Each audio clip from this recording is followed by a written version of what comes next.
બનાવવાનો છે, ખાંડમાં બનાવવાનો છે, સાસણી લઈને. ઓલો આપણે બનાવ્યો હતો એ આપણે જે બનાવ્યો હતો એ આપણે ગળમાં બનાવ્યો, એટલે એટલું તપેલી આ લગન અડધી આપણે માંડીને ભૂકો લઈ લીધું છે, તો એટલી જ આપણે ખાંડ નાખવાની છે સાસણીમાં. તો હાલો તમને આગળ વિડીયોમાં બતાવું, કેમ કે ઓલો મેં બનાવ્યો એ ગળમાં બનાવ્યો હતો અને આ જરી ખાંડમાં બનાવવો છે, એટલે અડધી વાટકી આપણે અડધી તપેલી માંડીને ભૂકો છે, તો અડધી તપેલી આપણે ખાંડ લેવાની છે.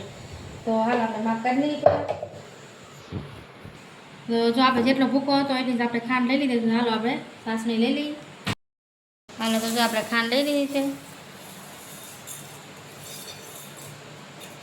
પાણી આપણે બહુ નથી નાખવાનું, કેમ કે ખાંડ ડૂબે એટલું પાણી આપણે નાખવાનું છે, તો એટલું જ નાખવાનું છે, બહુ નથી નાખવાનું.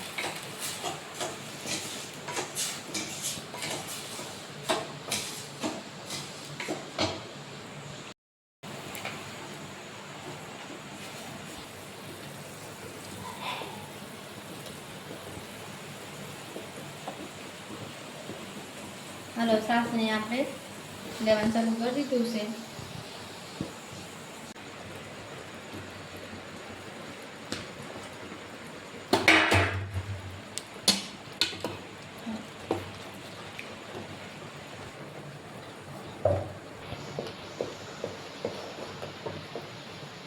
તો થોડીક વાર રાખવાનું છે, એટલે હમણાં કઠણ થઈ જાય.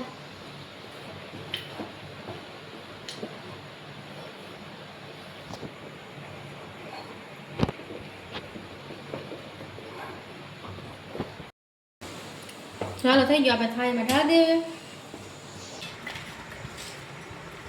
ચલો હવે આપણે ઢાળી નાખી. હા હાલો તો આપણે પથરાઈ ગયો છે. હવે આપણે ઢેફલા પાડી લઈએ.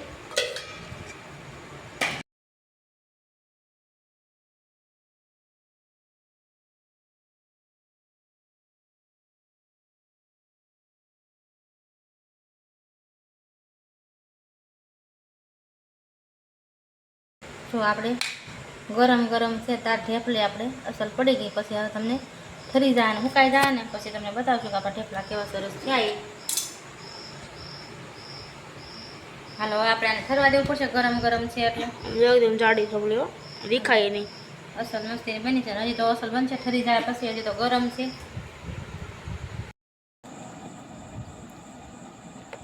તો આપણા માંડવી પાકના ઢેફલા સુકાઈ ગયા છે બધા. ચાલો હવે આપણે દીદીને ભરી દઈએ.